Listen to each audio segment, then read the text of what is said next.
kalau kita bilang sebagai hari raya, pasti konotasinya hanya pada perayaan saja. Tapi kalau kita sebut Galungan Kuningan itu sebagai hari suci atau rerainan, maka kita akan memaknai Galungan itu secara esensial, yaitu sebagai hari pendakian spiritual. Ketika kita bisa mengendalikan diri kita, kita sudah bisa mengalahkan musuh-musuh kita. Maka musuh yang sebenarnya adalah diri kita sendiri. Itu harus dihilangkan kegelapan itu. 6 musuh ini akan mendatangkan kegelapan sehingga kita berbuat kejahatan. Kita disibukkan dengan aktivitas yang banyak sehingga kita tidak sempat diajak berpikir untuk benci sama orang, marah, emosi dan lain sebagainya. Welcome to Kadek Ayudias Podcast. I'm a Balinese woman, quietly curious about the hidden layers of life. Hari ini kita kedatangan narasumber spesial yaitu Kak Jero Arum. Beliau adalah tokoh teologi Hindu dan budayawan nasional asal Bali. Lulusan S1 Teologi dan S2 Brahma Widya. Saat ini Kak Jero Arum aktif sebagai analis kesenian dan budaya di Dinas Kebudayaan Provinsi Bali. Hari ini kita akan membahas beberapa topik, yaitu stigma Hindu Bali di masyarakat, pernikahan, menjadi perempuan Bali, dan memaknai hari raya. Kali ini saya akan membahas mengenai perayaan Galungan dan Kuningan. Hari Raya Galungan dan Kuningan adalah 2 perayaan besar dalam agama Hindu Bali.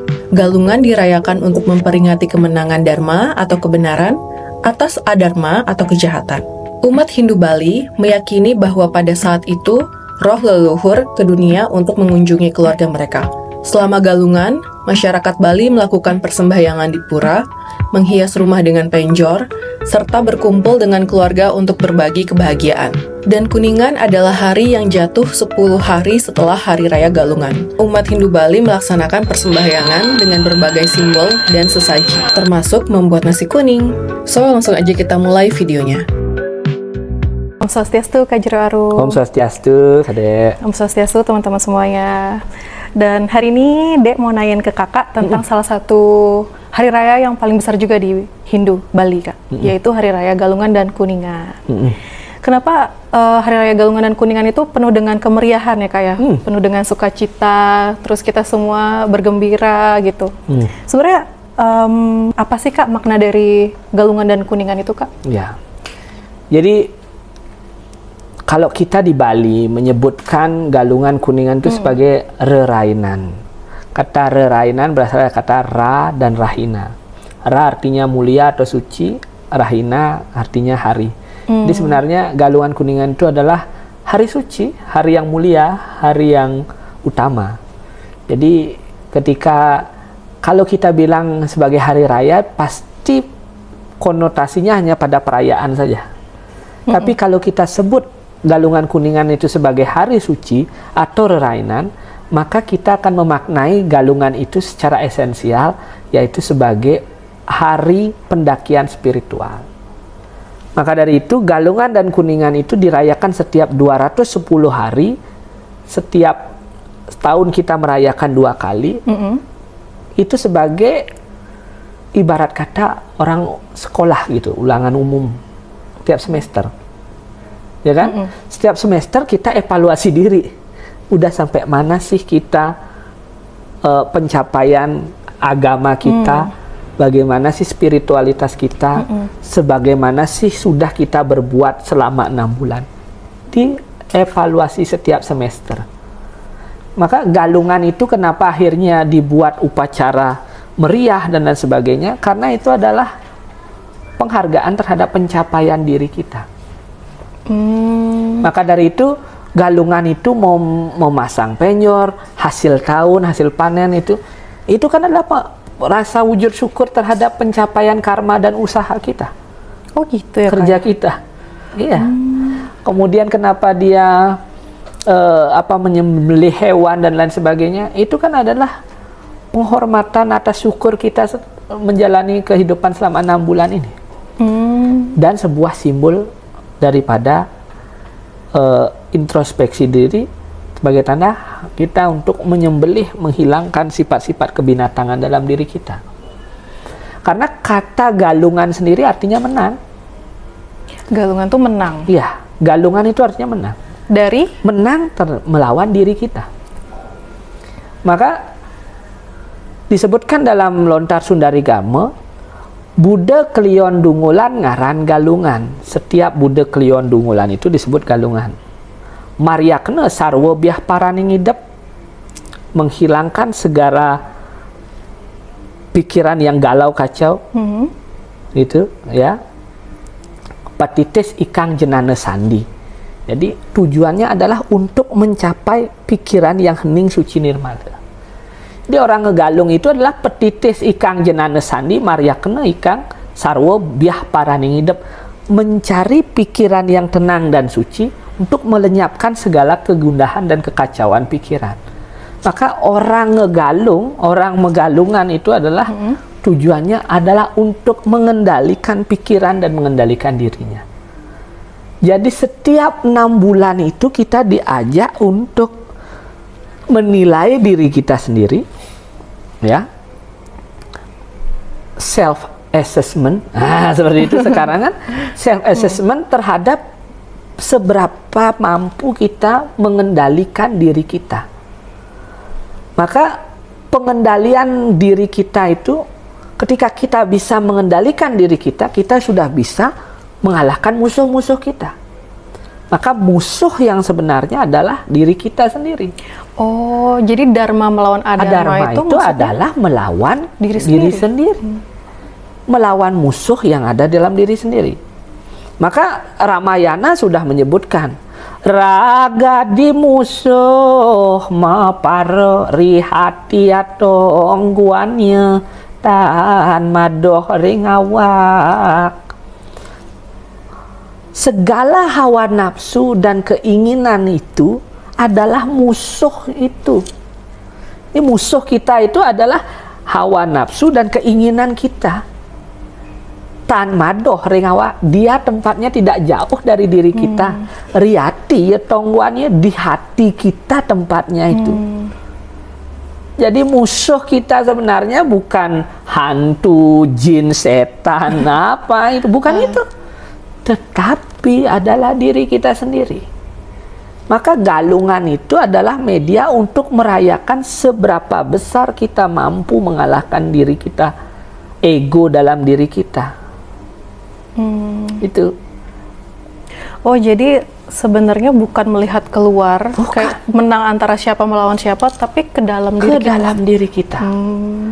Maka teks Sundari Gama, galungan itu bukan kemenangan untuk mengalahkan A, B, mengalahkan dewa, mengalahkan raksasa. Ada kisahnya seperti itu juga, Juru. Itu mitologi itu ada kan untuk menggambarkan, mensimbolkan bahwa kita, kesadaran Dharma ini bisa mengalahkan musuh-musuh kita yang adharma itu. Siapa sih musuh kita itu dalam diri kita? Itu 1.000 itu. Loba, kemarahan, kebingungan, iri hati, ya. Kemudian kemabukan, itu 6 musuh itulah yang harus kita tundukkan. Itulah yang menyebabkan manusia itu mencapai kegelapan pikiran. Gelap akan harta benda, gelap karena pengetahuan, gelap akan keturunan, gelap karena kecantikan, gelap karena kedudukan. Itu harus dihilangkan kegelapan itu. 6 musuh ini akan mendatangkan kegelapan sehingga kita berbuat kejahatan. Dari kejahatan inilah akan menyebabkan kita kehancuran. Maka ada disebutkan krodat bawati samoha. Hawa nafsu dan kemarahan ini membuat kita itu menjadi bingung. Samoha semriti wibramsat. Karena kebingungan itu kita tidak bisa berpikir jernih. Iya. Smriti Bramsat Budinaso, karena kebingungan itu kita tidak kehilangan akal sehat kita. Smriti Bramsat Budinaso Budinasat Pranasyati, hilangnya akal sehat kita itulah yang menyebabkan kehancuran. Jadi awal dari manusia mencapai kehancuran karena dia mengikuti ego dan gininya dia, musuh dalam dirinya dia. 1.000 itu ya, Juru? 1.000 itu. Maka galungan ini hadir setiap 6 bulan untuk mengingatkan manusia, jangan sampai kamu dikuasai oleh 1.000-mu. Makanya dia ada proses menyembelih, ada proses ada penyekeban, ada pengejukan, ada penampahan. Itu kan adalah sebuah simbol. Simbol daripada upaya untuk mengendalikan Satripu itu. Makanya disimbolkan datangnya sang Kalatiga, ya, pada hari Minggu datang sang Buta Galungan, kemudian hari Senin datang sang Buta Dungulan, kemudian pada hari Selasanya turun sang Buta Amangkurat.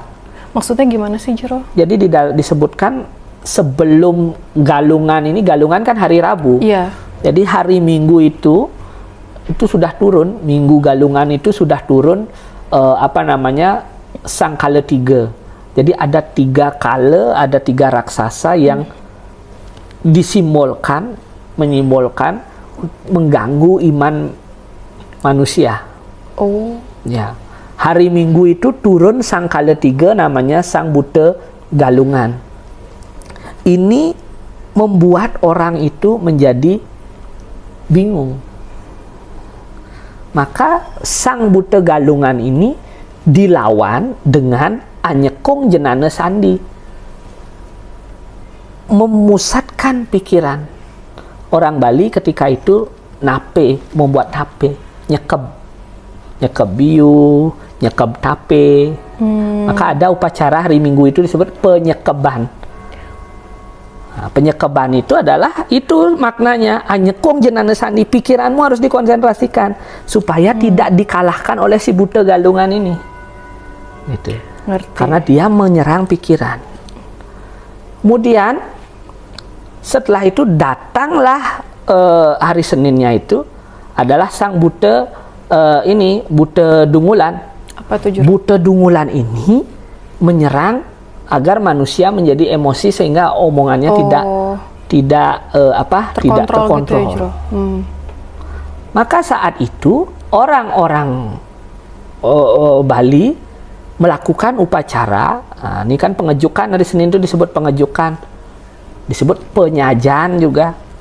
Metanding jajeng, metanding alat-alat upacara di sana. Nah, jadi kita sedang dijajah ini, penyajian ini kita sedang dijajah oleh Buta itu. Maka kita diajak untuk tragil, sadar. Tadi fokus, hari Minggu disuruh fokus, hari Senin disuruh sadar, agar bisa melawan godaan si Buta Dungulan ini yang menyebabkan kita ngomong ngacuh dan tidak terkontrol. Kita disuruh sadar. Kalau kita sudah sadar, pasti kita akan berpikir apa yang akan kita omongkan. Kita akan berhati-hati terhadap omongan yang kita sampaikan. Kemudian keesokan harinya, hari Selasa, barulah disebut dengan penampahan Galungan. Turunlah ini sang Buta Amangkurat. Buta Amangkurat ini adalah menutup semua diri kita, sehingga kita menjadi emosi, mudah marah dan lain sebagainya. Maka dari itu orang-orang saat hari Selasa nampah memotong, menyembelih hewan, babi, ayam, apa-apa. Maksudnya apa? Agar kita tidak sampai terpikir untuk melakukan hal-hal yang di luar kendali kita. Kalau orang udah motong, kan disibukkan itu hari Selasa tuh. Jadi motong babi, membuat lawar, membuat banten. Kita disibukkan dengan aktivitas yang banyak, sehingga kita tidak sempat diajak berpikir tuh benci sama orang, marah, emosi dan lain sebagainya. Gitu ya, Jero. Dia baru nangkep ternyata kita dikasih banyak upakara biar kita nggak fokus dengan hal-hal yang buruk, gangguan-gangguan itu. Gitu. Kemudian hari itu kita ngejot, menengok orang tua, bersilaturahmi, ya kan? Itu sehingga tidak ada pikiran kita sempat untuk berbuat yang negatif.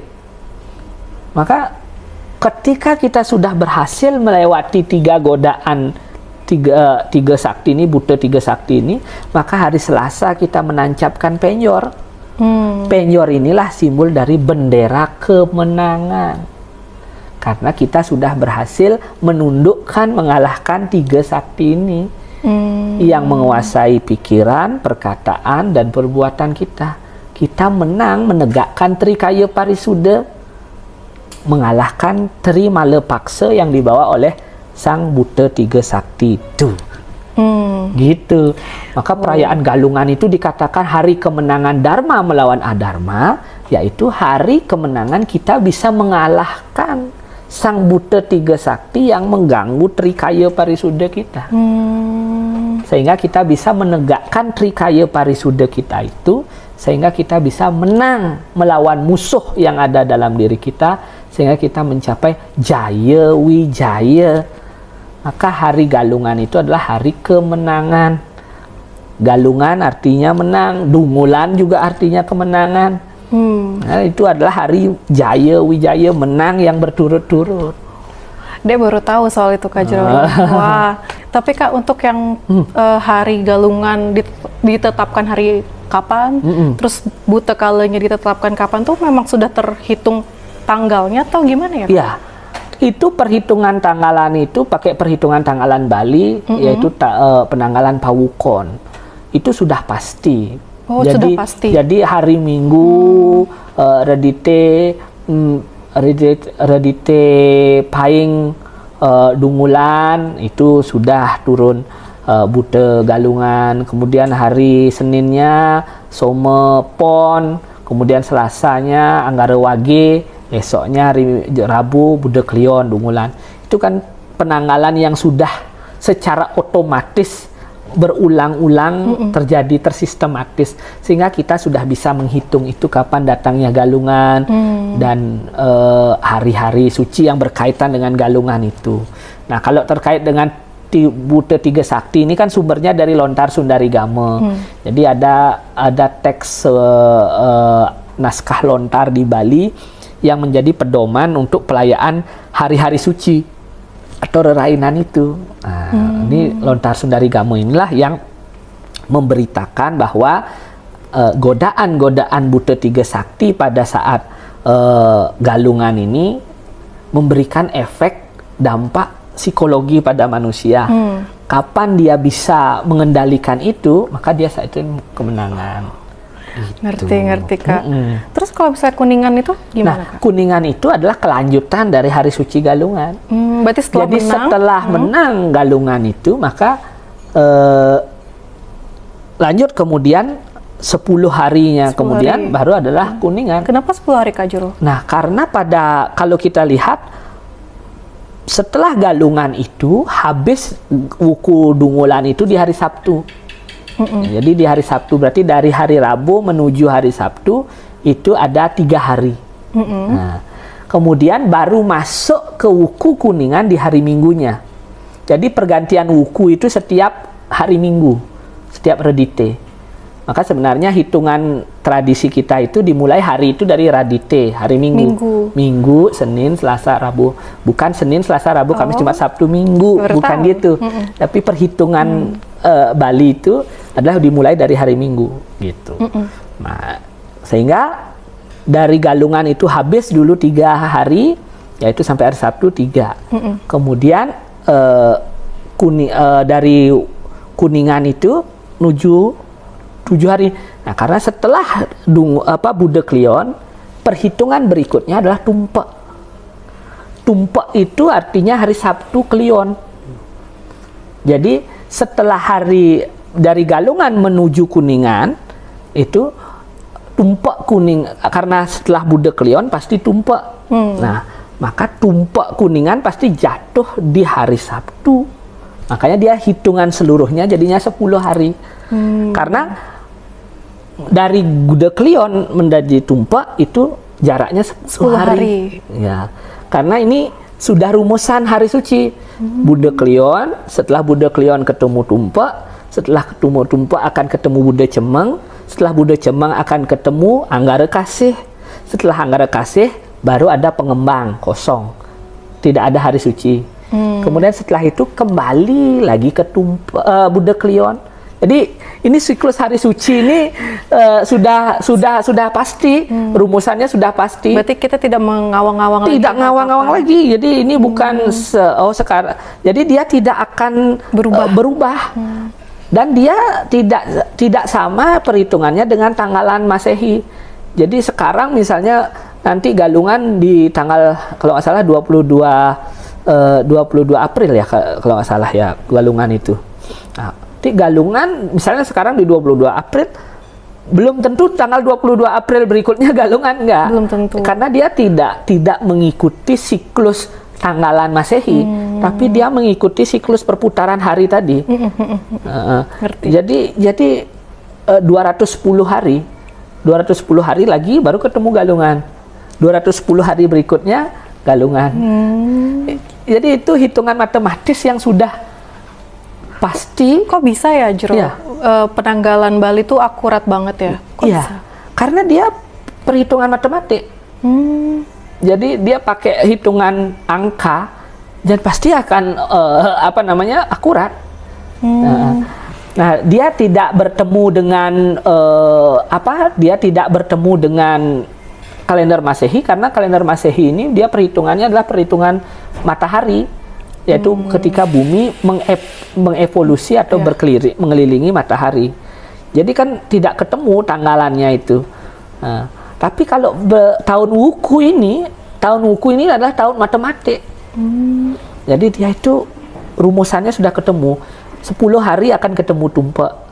Kemudian kalau mau ketemu lagi ketemu tumpak harus dihitung 30 hari. Ketemu dah lagi tumpak gitu, 35 hari gitu. Pengetahuannya luar biasa sekali ya, Jero? Iya, betul. Jadi dari tumpak yang satu ketemu tumpak lagi harus nambah 35 hari. Ketemu dah tumpak berikutnya. Iya, Kak. Terus tadi lanjutin Kakak jelasin kan 10 hari. Terus gimana, Kak, kekuningannya, Kak? Nah, setelah dia itu 10 hari ketemu, itu secara ilmu warige, maka tumpak kuningan itu adalah perayaan daripada kemakmuran, kesuburan. Karena kita sudah menang, maka akan ada kemakmuran, ada kesuburan, ada kebahagiaan. Maka kuningan ini kan adalah untuk memohonkan kesuburan, kesejahteraan kepada alam semesta ini. Kalau galungan kemarin adalah pewodalan jagat, artinya oton bumi ini otonan dia. Jadi memohon agar bumi ini selamat, sejahtera. Kuningan ini memohonkan kembali agar memberikan kesejahteraan lagi kepada manusia. Ditandai dengan membuat nasi kuning. Kenapa bikin nasi kuning sih, Jero? Karena nasi kuning itu jenar, itu artinya bersinar. Bersinar itu adalah simbol dari kejayaan. Oh, kemakmuran. Seperti emas yang berkilauan gitu. Jadi itu simbol kemakmuran. Karena itu Hindu ini banyak mengandung simbol-simbol yang harus dikupas sehingga praktik agama itu dipahami maksudnya. Ternyata dalam sekali ya, Jero. Sangat dalam sekali itu. Dan juga kalau kita kuningan ini adalah hari kembalinya leluhur. Ya, jadi leluhur kita itu sudah datang kembali pulang menjenguk dalam artian kembali pulang melihat keturunannya itu diyakini sudah sejak dari Sugihan, dari galungan, sebelum galungan itu beliau sudah di rumah, bahkan ada sudah diyakini sudah ada dari tumpak warige. Jadi kalau kita kemarin ini lihat di Nyepi kemarin itu kan tumpak warige bersama dengan tumpak warige, berarti itu beliau sudah ada, sudah pulang ke rumah. Maka pada saat hari itu sudah persiapan galungan itu sudah dimulai. Ya, jadi dari tumpak warige menuju galungan 25 hari lagi udah galungan. Maka hari-hari itu tuh hari-hari persiapan galungan, hari-hari persiapan perang itu, latihan perang apa semuanya. Nah, jadi hari Pawukon ini semua itu adalah latihan-latihan spiritual semuanya. Puncaknya adalah di galungan, kemudian kuningan sebagai rangkaian lanjutan. Dan nanti akan ditutup pada Buddha Klion Pahang. Ada lanjutannya? Ada lanjutannya. Menuju kuningan itu ada hari suci juga. Jadi dia tuh siklus yang tidak putus itu hari suci itu. Oh, ternyata gitu ya, Kak. Terus Kak, ini Mang Nanda dari tadi nanya-nanya nih. Kan kita kalau galungan bikin penjor gitu ya, Kak Jero ya. Terus juga ada beberapa tempat yang penjornya tuh mewah gitu, mewah ya. Dan ada ukirannya gitu, ukiran naga, burung. Nah itu tuh gimana, Jero? Nah katanya Mang Nanda nih, penjor itu juga menentukan status sosial di masyarakat. Itu gimana, Kak? Keliru itu. Oh, gitu. Penjor tidak menunjukkan status sosial. Penjor itu adalah bagian dari upacara galungan. Jadi penjor galungan berbeda dengan penjor dekorasi. Oh. Jadi kalau penjoran digunakan dekorasi, oke, silakan. Berisi hiasan bermacam-macam, tidak masalah. Tapi itu bukan penjor galungan. Yang disebut dengan penjor galungan adalah penjor yang berkaitan dengan hari suci galungan, yang memiliki simbol sebagai gambaran dari Sangyang Naga Basuki. Makanya dia melengkung begini. Apa sih maknanya? Naga Basuki. Jadi gambaran seekor naga. Oh. Ya. Jadi melengkung itu kan ekor naga yang sedang melengkung gitu. Sedangkan sanggah penjor itulah kepala naga itu. Naga Basuki itu adalah simbol kesejahteraan, kemakmuran, dan keselamatan. Jadi kita mendirikan penjor saat galungan itu simbol kita mohon keselamatan, mohon kesejahteraan. Maka isi penjor itu adalah isi daripada isin gumi. Jadi penjor itu berisi hasil alam. Si padi, pala bungkah, pala gantung. Jadi berisi umbi-umbian, berisi buah-buahan, dan berisi kelapa. Sebenarnya itu ya. Kemudian ada unsur-unsur penjor itu ada 13. 13 jumlahnya. Ya. Simbol dari Sangyang Triyodasa Sakti. 13 itu yang pertama adalah ada kase kober. Itu simbol Sangyang Iswara. Kemudian ada bambu. Bambu itu pering. Nah, itulah simbol dari Betara Maheswara. Kemudian ada jaja begina. Jaja rengginang itu Dewa Brahma. Kemudian ada lagi berisi dia lilitan busung. Itu Betara Mahadewa. Berisi pelawa, simbol Betara Sangkara. Berisi kelapa, simbol Betara Wisnu. Berisi tebu, simbol Betara Sambu. Kemudian berisi pala bungkah, pala gantung, simbol dari Betara Rudra. Kemudian berisi sanggah penjor. Nah, itu simbol dari Sangyang Sada Siwa. Kemudian berisi bantennya di Sangyang Paramasiwa. Kemudian berisi sampian penjor, itu Sangyang Paramasiwa. Nah, jadi 11 inti itu Sangyang Eka Dasa Rudra. 11 itu, kemudian ada 2 lagi. Nah, itu adalah 2 yang dimaksud adalah Sangyang Purusa Perdana. Itu berisilah dia tamyang, berisi ubah gabig. Itu Purusa Perdana, 13 jumlahnya. Itu semua, itu penjor galungan. Nah, sekarang mau berisi hiasan Garuda, hiasan naga, silakan. Itu kreativitas. Tetapi 13 ini jangan sampai lupa. Ibarat kita makan nasi goreng. Ya kan? Ada sayur sudah siap, mie sudah siap, bumbu sudah siap, sosis sudah siap, kecap saus sudah siap, nasinya tidak ada. Nggak bisa disebut nasi goreng. Gitu. Ya, ngerti, ya kan? Ngerti. Nah, jadi kalau penjor galungan, wah ini hiasannya lengkap, tetapi 13 itu tidak ada, itu bukan penjor galungan. Itu just decoration. Saya sering mengamati penjor-penjor yang bagus itu pasti lupa ngisiin apa yang sering tertinggal, kelapa. Nggak ada kelapanya. Lupa naruh tebu. Lupa berisi porosan. Sampian penjornya gede banget, bagus banget, tapi tidak berisi porosan. Maka tidak disebut sampian itu. Itu hanya busung meringit itu namanya. Iya. Jadi apakah bisa penjor yang besar mencerminkan status dan strata keluarga? Menurut saya tidak. Itu hanya jor-joran, bukan penjor tapi jor-joran. Ya, buang-buang duit tapi tidak mengenai makna. Seperti saya bilang tadi, buat nasi goreng semuanya ada tapi nasinya nggak ada, nggak bisa disebut nasi goreng, maka dia kan tidak memberikan manfaat.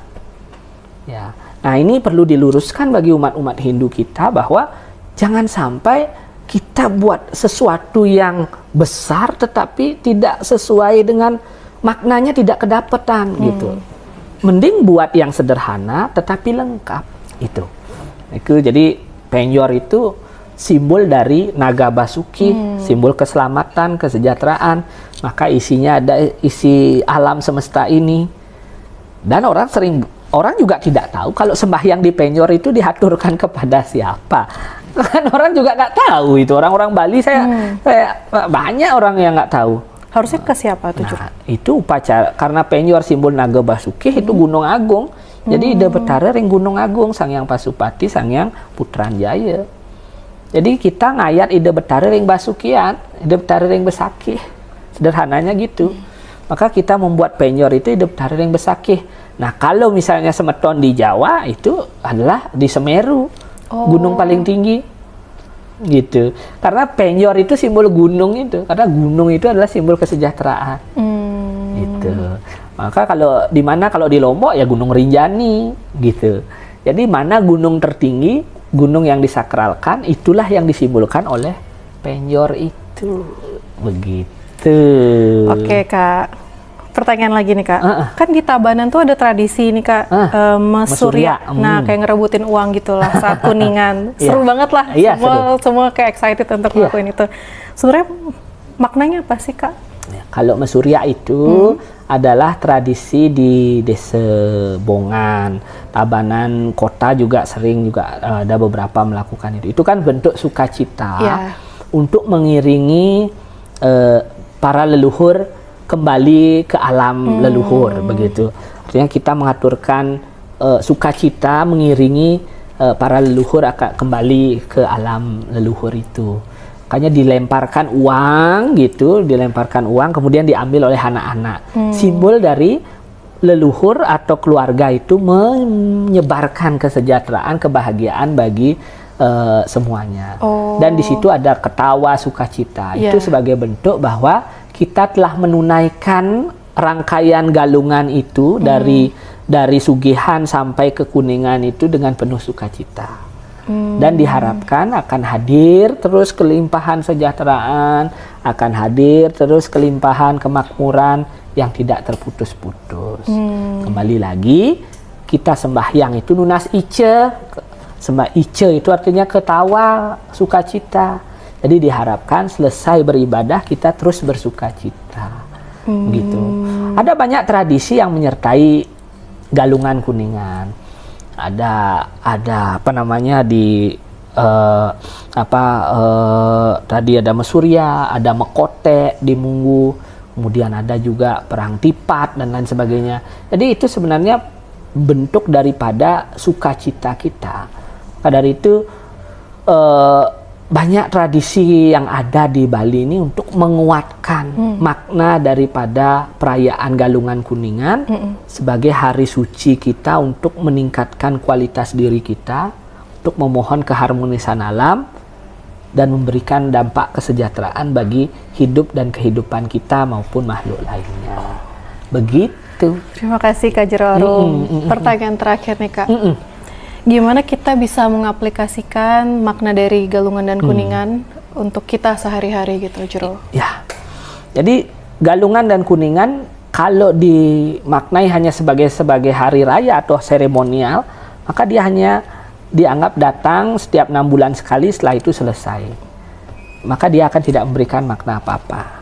Tetapi kalau Galungan dan Kuningan itu dianggap sebagai hari ulangan umum, artinya hari introspeksi diri, maka kita akan menjadikan hari Galungan ini sebagai titik kita untuk menilai diri kita. Setelah Galungan kita diajak untuk terus berbuat baik agar Galungan berikutnya kita lebih baik dari Galungan sekarang. Jadi hari Galungan membawa pesan bahwa manusia harus terus berbenah. Manusia harus terus meningkatkan kualitas dirinya. dan manusia disuruh untuk waspada terhadap dirinya sendiri. Manusia diajak untuk menundukkan egonya sendiri.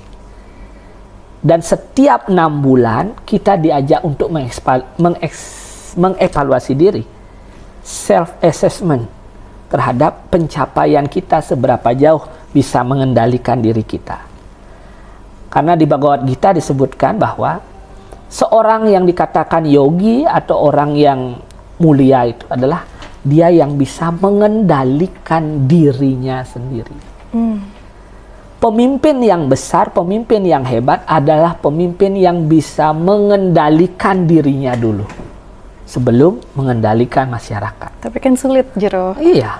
Maka dari itu galungan itu adalah latihannya.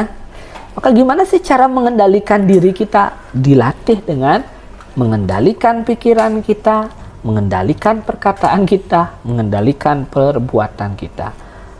Menjauhkan pikiran kita dari hal-hal yang negatif, menjauhkan diri kita dari perkataan-perkataan yang menyakitkan, dan menghindarkan diri kita dari perbuatan-perbuatan yang negatif. Maka untuk melatih diri kita agar memiliki keseimbangan itu, memiliki kemampuan untuk mengalahkan 3 musuh itu, ya, maka harus dilatih dengan 10 jalan. Ya, pertama, untuk melatih pikiran kita ada 3 caranya. Pertama, sitan adengki rider bianing wanglen. Jangan kita menginginkan milik orang lain. Jadi untuk melatih pikiran kita ini, melatih pikiran kita agar suci, kita tidak boleh dengki. Jangan dengki. Jangan menginginkan yang bukan hak milik kita. Yang kedua adalah si mamituhuo ring karjananing karma pala. Dia yang mengikuti dan meyakini hukum karma pala. Gitu. Kemudian yang ketiga adalah dia yang yang bisa mengendalikan, yang artinya mempercayai betul dengan keberadaan hukum reta itu. Jadi melatih pikiran itulah jangan menginginkan orang lain, hak orang lain, jangan berpikiran buruk pada orang lain, dan yang ketiga adalah paham dan meyakini hukum karma pala. Maka pikiran kita akan tenang. Kemudian untuk menjaga perkataan kita agar bisa baik, latih diri kita untuk kurangi dan jangan sampai berkata kasar, ujar apergas, berkata yang tidak baik, ujar ahale, berkata yang bohong, ujar nitya, kemudian perkataan yang membuat fitnah, ujar pisuna. 4 ini jangan dilakukan. Untuk melatih perkataan kita biar bagus. Jangan berkata kasar, berkata menyakitkan orang, berkata bohong, dan berkata yang membuat fitnah. Ini cara melatih perkataan kita. Berarti setiap mau mengucap tahan. Kalau mau ngomong kasar, tahan. Walaupun lagi bercanda, iyalah. Tetap harus biasa, kendalikan lah kalau bisa. Terus. Kemudian untuk menjaga perbuatan kita agar tetap baik adalah ada 3 hal yang harus dihindari. Pertama, jangan mencuri. Yang kedua adalah jangan membunuh. Yang ketiga, jangan berselingkuh. Jadi 3 hal ini untuk melatih perbuatan kita agar kita tidak terjerumus dengan perbuatan yang tidak baik itu. Maka kalau pikiran kita sudah dengki pada orang lain, maka kita akan ngomongin hal-hal yang tidak baik terhadap orang itu, dan akhirnya perbuatan kita akan melakukan hal apa saja untuk mendapatkan itu. Tega mencuri, tega membunuh, bahkan mengambil yang bukan menjadi hak kita. Oh gitu ya Jero ya. Berarti dari awal, dari pikiran juga harus kita tahan. Maka galungan ini adalah untuk mengingatkan, hai manusia, awalilah semua dari pikiranmu. Maka agar pikiran kembali suci dan hening, jauhkanlah kegalauan dan keguncangan pikiran itu. Maka semua ritual yang ada dilakukan pada galungan adalah bertujuan untuk mencerdaskan, mengheningkan, memusatkan pikiran. Jadi petitis ikang jenano sandi, memusatkan kembali pengetahuan suci dalam pikiran kita. Maria kena sarwa biah parani hidup, menghalau, menghinakan kegalauan pikiran. Dengan hari suci Galungan Kuningan ini kita diajak untuk terus fokus pada pikiran kita. Fokus, tulus, dan lurus menjalani kehidupan kita. Dan jangan sering galau. Karena kegalauan pikiran membuat keguncangan batin, keguncangan spiritual, dan akan berdampak pada perbuatan kita. Itu maknanya. Baik, terima kasih Kak Jero Arum. Ternyata Galungan dan Kuningan sangat jauh dari ekspektasi Dek untuk maknanya. Dek kira perayaan, euforia, ternyata itu adalah suatu latihan untuk kita. Latihan diri, ya, evaluasi diri. Self-reflection, self-assessment untuk menjadi manusia-manusia unggul dan manusia-manusia yang pemenang. Gitu. Suksma Kak Jero Arum, terima kasih untuk penjelasannya mengenai Hari Raya Suci kita ini. Terima kasih juga untuk teman-teman yang sudah hadir dan sudah nonton. Jangan lupa untuk cek Instagramnya Kak Jero Arum juga, karena banyak Dharma Wacana di sana ya Kak ya. Betul. Kalau gitu terima kasih sudah nonton. Semuanya mudah-mudahan ada manfaatnya. Kita akhiri dengan para mesanti. Om Santi, Santi, Santi, Om.